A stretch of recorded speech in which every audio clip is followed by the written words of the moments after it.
বিসমিল্লাহির রহমানির রহিম। আসসালামু আলাইকুম। কেমন আছেন সবাই? আশা করি ভালো আছেন। আমরাও আলহামদুলিল্লাহ আল্লাহ তাআলার অশেষ রহমতে ভালো আছি।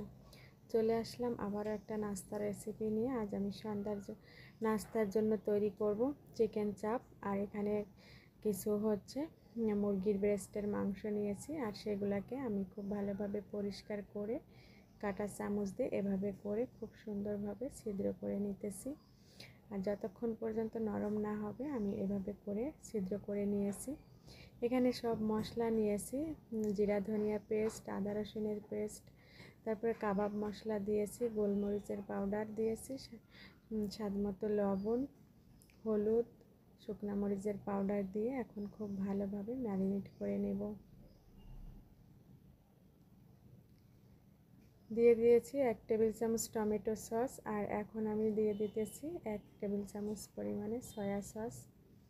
সব কিছু দিয়ে দিয়েছি। এখন খুব ভালোভাবে হাতের সাহায্যে এভাবে করে মাখিয়ে 10 থেকে 15 মিনিট রেস্টে রেখে দিব।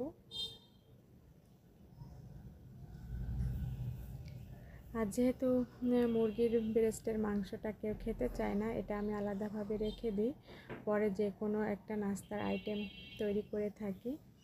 এখন আমি ফ্রাই করতে দিয়ে দিব।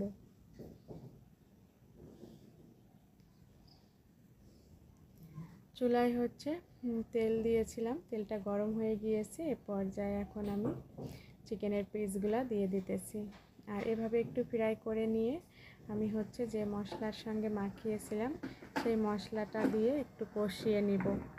আর এভাবে ফ্রাই করে নিলেও খেতে ভালো লাগে, আর একটু কষিয়ে নিয়ে ফ্রাই করলে সেটা একটু নরম হয়, আমার ছেলেটা খেতে পারে, এজন্য আমি এইভাবে করে থাকি। এখন যে প্লেটে মাখিয়েছিলাম, প্লেটটা ধুয়ে মশলাটা আমি দিয়ে দিয়েছি। এখন ঢাকনা দিয়ে ঢেকে একটু নরম হওয়ার জন্য 5 মিনিটের মতো কষিয়ে নিয়েছি। এখন আবার আমি এই মশলাটা আলাদা করে নামিয়ে নেব, আর এখান থেকে চিকেনের পিসগুলো নামিয়ে অন্য তাওয়ায় তেলের সঙ্গে আবারও ফ্রাই করে একটু পোড়া পোড়া করে নেব। তাহলে খেতে ভীষণই ভালো লাগবে। উপরটা একটু ক্রিস্পি হবে আর ভিতরটা একদম নরম থাকবে।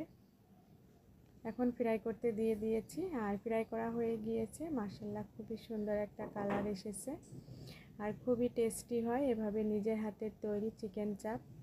আর আমি সব সময় নিজের হাতের তৈরি করা খাবারই খেয়ে থাকি, আমার কাছে ভীষণই ভালো লাগে। আর আমি এটা সার্ভ করেছি রুটির সঙ্গে। রুটিগুলো আমি আগে বানিয়ে রেখে দিয়েছিলাম। এই তো আমাদের সন্ধ্যার নাস্তা, আলহামদুলিল্লাহ খুবই সহজে নিজের হাতের তৈরি বাসার নাস্তা। আজ এ পর্যন্তই। আল্লাহ হাফেজ। আসসালামু আলাইকুম। সবার জন্য দোয়া রইল।